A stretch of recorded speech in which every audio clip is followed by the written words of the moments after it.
I've been a strong advocate of statehood since I understood the circumstances in the District of Columbia, which relate back to junior high school. I remember very well being at Deal Junior High School and having a civics professor explain democracy, one person, one vote, and then for a couple of days focusing on the fact that in the District of Columbia that did not apply. It seemed incredibly unfair to me, and I've been an advocate for statehood ever since. Whenever I'm with my state attorney general colleagues throughout the country, I make it a point to try to lobby them, advocate them, and really just educate them about the state of lack of democracy in the District of Columbia. It's significant because state attorney generals today are tomorrow's U.S. senators, tomorrow's congresspeople, and perhaps even tomorrow's president. And so I asked all of my Democratic state AG colleagues, 27 of them, to consider signing on to a document that would indeed advocate for statehood in the District of Columbia. I believe 21 of them signed on, and I think each state attorney general has to be true to what they believe. And the fact is that some attorney general do report to their governors. And so I think in at least a few of the instances where attorney generals did not agree to sign on, it was because their governor was a little reluctant to.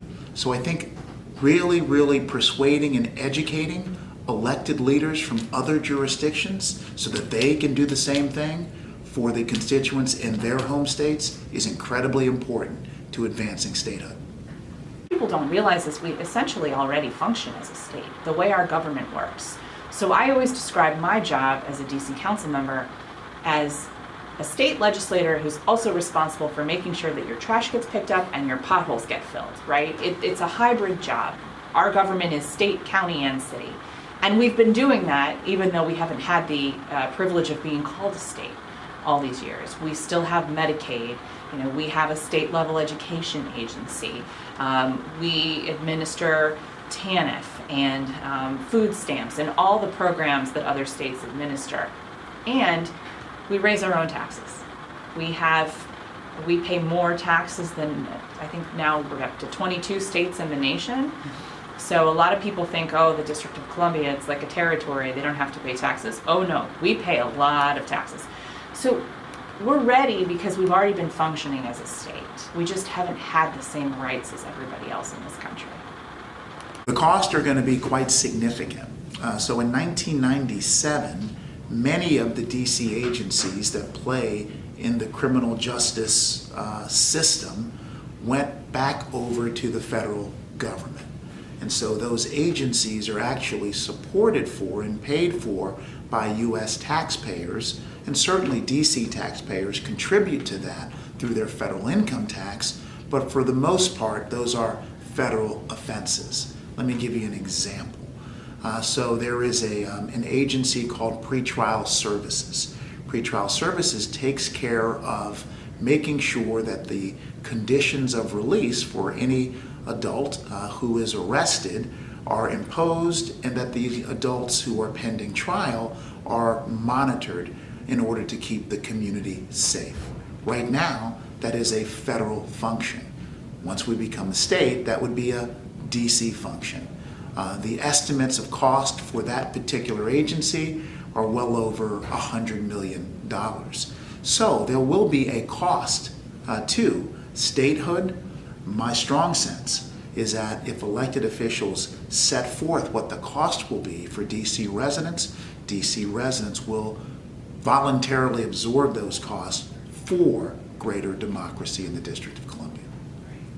The most significant impact to the Office of Attorney General, should DC become a state, is that DC would naturally have greater local jurisdiction over the criminal prosecution of offenses in the District of Columbia.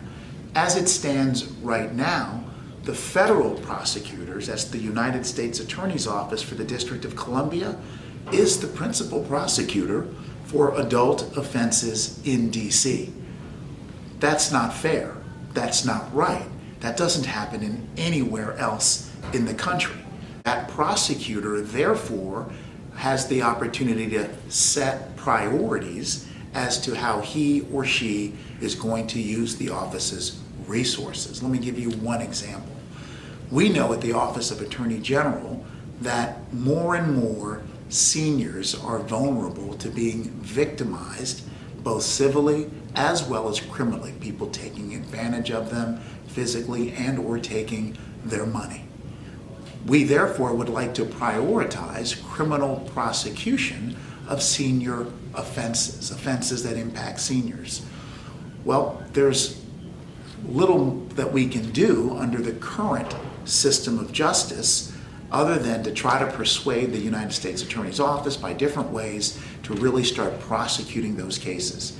So the first thing that would go is, or be returned to the District of Columbia, would be the ability to prosecute adults. Right now, in the criminal justice system, again, we have a Department of Corrections in DC, which is a DC agency. That Department of Corrections, however, only detains individuals who are pending trial or individuals who are within 6 months of being released from jail. Every other convicted person in the District of Columbia, rather than go to the DC jail, is farmed out throughout the country in the Federal Bureau of Prisons and jails in California, Colorado, Florida, Montana, Pennsylvania, you name it. We know that the most important factor to a convicted person serving out their term and coming back into society and going with a successful reentry is a lot of support from family and their community. And so it makes it that much harder for our convicted residents who have been housed far away from the District of Columbia without the support of their community and their loved ones to really make it back and come back into the District of Columbia in a peaceful way.